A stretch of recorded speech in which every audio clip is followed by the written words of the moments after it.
মধ্যপ্রাচ্যে ঘনীভূত তীব্র সংঘাতের মাঝে আবারও গাজা উপত্যকায় ইসরায়েলি বিমান হামলায় প্রাণ হারিয়েছে দুই প্যালেস্টাইনিয়ান। শনিবার সকালে গাজা সিটির শেজায়া পাড়ার গোল চত্বরের কাছে এই হামলায় নিহতরা সহোদর ভাই। আল আহলি হাসপাতাল কর্তৃপক্ষ মৃত্যুর খবর নিশ্চিত করে জানায়, তথাকথিত ইয়েলো লাইনের কাছে এই হামলা করে দখলদার বাহিনী। আমার ছেলে সায়েদ ঘরে ওর স্ত্রীর সাথে ঘুমাচ্ছিল।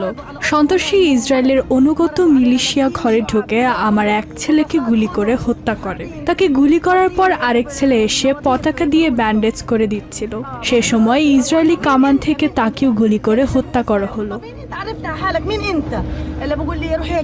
অন্যদিকে ওয়েস্ট ব্যাংকে গত 24 ঘন্টায় ইসরায়েলি বাহিনীর গুলিতে এক 15 বছর কিশোর সহ নিহত হয়েছেন 3 প্যালেস্টাইনিয়ান। পূর্ব জেরুজালেমের কাফর আকাব এলাকায় গুলিতে নিহত হন 22 বছর বয়সী মুস্তফা হামাদ। তার জানাজা শেষে ফেরার পথে সেনাদের গুলিতে সুফিয়ান আবু লেইল নামে আরেকজন মাথায় গুলিবিদ্ধ হয়ে মারা যান। অন্যদিকে বেথলেহেমের দহিসের শরণার্থী শিবিরে ইসরায়েলি অভিযানে 15 বছরের কিশোর আধাম দহমান পেটে গুলিবিদ্ধ হয়ে মারা যায়। এডিএফ পাথর নিক্ষেপকারীদের উপর গুলি চালানোর কথা স্বীকার করলেও কিশোরের মৃত্যুর বিষয়ে তাৎক্ষণিক কোনো মন্তব্য করেনি। শনিবার কিশোর ছেলের জানাজায় কান্নায় ভেঙে পড়েন মা হানান আদম।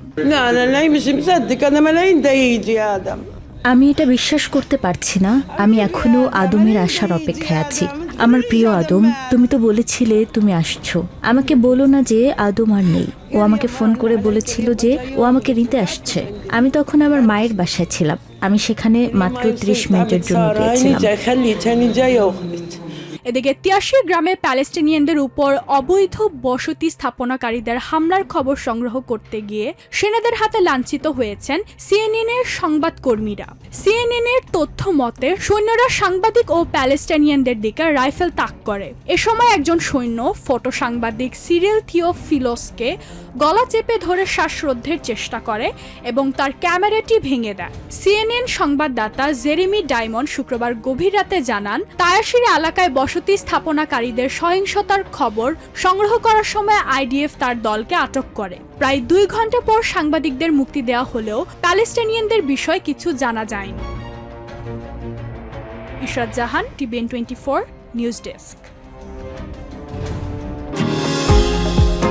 নিউ ইয়র্ক থেকে সম্প্রচারিত টিভিএন 24 টেলিভিশন বিশ্বজুড়ে বাঙালির কণ্ঠস্বর।